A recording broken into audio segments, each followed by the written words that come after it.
নমস্কার। সত্যমঙ্গল চ্যানেলের সকল দর্শক এবং শ্রোতা বন্ধুদের জানাই আন্তরিক শ্রদ্ধা ও ভালোবাসা।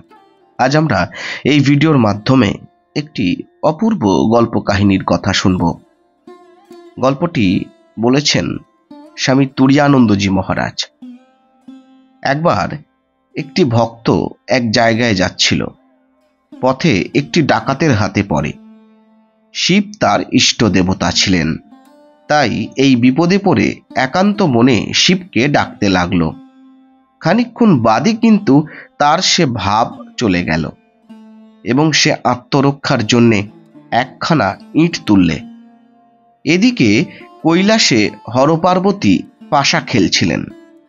শিব খুব পাশা খেলায় নিমগ্ন। হঠাৎ পাশা খেলা ছেড়ে উঠে গেলেন। পার্বতী কিছু বুঝতে না পেরে ভাবছেন। ইতিমধ্যে শিব অল্পক্ষণের মধ্যে ফিরে এসে আবার পাশা খেলায় বসলেন।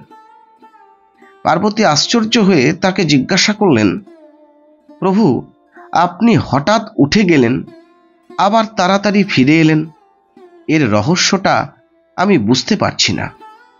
তা জানবার জন্যে আমার ভারী কৌতূহল হয়েছে। তা নিবৃত্ত না হলে কিছুতেই পাশা খেলায় মন দিতে পারছি না। তখন শিব হেসে পার্বতীকে বললেন, হে দেবী, যে ভক্ত একান্ত মনে আমার শরণ নেয়, আমি তাকে সব বিপদ থেকে রক্ষা করে থাকি। কিন্তু যে এতটুকু অহং ভাব রাখে, সে যখন নিজের ভার নিজেই নিতে প্রস্তুত, তখন আমি তার জন্য কোনো ভাবনা করিনে। এইমাত্র একটি ভক্ত ডাকাতের হাতে পড়ে একান্ত মনে আমার শরণ নেওয়াতে আমার টনক নড়েছিল এবং আমি তাকে রক্ষা করতে ছুটেছিলুম। গিয়ে কিন্তু দেখি সে আত্মরক্ষার জন্যে ইট হাতে করেছে। তাই আর আমার সেখানে থাকবার দরকার হলো না।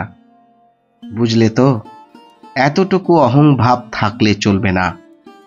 এমনটাই বলছেন স্বামী তুরীয়ানন্দজি মহারাজ। মহারাজ বলছেন, ভক্তেরা বলেন ভগবান দীননাথ, দীনবন্ধু, দুর্বলের সহায়, কিন্তু দীন হওয়া বড় কঠিন। ঠাকুর এক ম্যাথরানীর গল্প বলতেন। এক ম্যাথরানী কিছু গহনা হয়েছিল। সে সেই গহনা পরে লোকের সামনে দিয়ে যখন যেত, তখন বলে যেত, সরে যা, সরে যা, আমায় ছুঁসনি। ভক্তের দীনতা আলাদা জিনিস। সাংসারিক হিসাবে সে খুব উচ্চ পদ গৌরবের অধিকারী হলেও নিজেকে তৃণের চেয়েও নীচ বলে মনে করে। ভক্তেরা আরেক কথা বলেন যে তিনি আমাদের হাত ধরে চালান। কথাটা তোমরা কবির কল্পনা বলে মনে করো না। যারা উপলব্ধি করেছেন তারা জানেন কথাগুলি আমার অক্ষরে অক্ষরে সত্য। ভগবানের ওপর সম্পূর্ণ নির্ভর করতে পারলে তিনি স্বয়ং ভক্তকে রক্ষা করেন। কিন্তু এতটুকু কর্তৃত্ব বা অহংভাব থাকলে ভগবান সরে থাকেন। অপূর্ব গল্পের মাধ্যমে পুরো বিষয়টিকে বুঝিয়েছেন স্বামী তুরীয়ানন্দজি মহারাজ। আজকের ভিডিও এখানেই শেষ করলাম। আশা করছি আজকের এই ছোট্ট ভিডিওটি আপনাদের খুব ভালো লেগেছে। আর সত্যিই যদি ভালো লেগে থাকে তাহলে প্রতিদিনের মতো ভিডিওটিতে একটি লাইক, শেয়ার, কমেন্ট ও চ্যানেলে যারা নতুন এসেছেন তারা চ্যানেলটিকে সাবস্ক্রাইব করে সত্যমঙ্গল চ্যানেলের পাশে থাকবেন। ধন্যবাদ।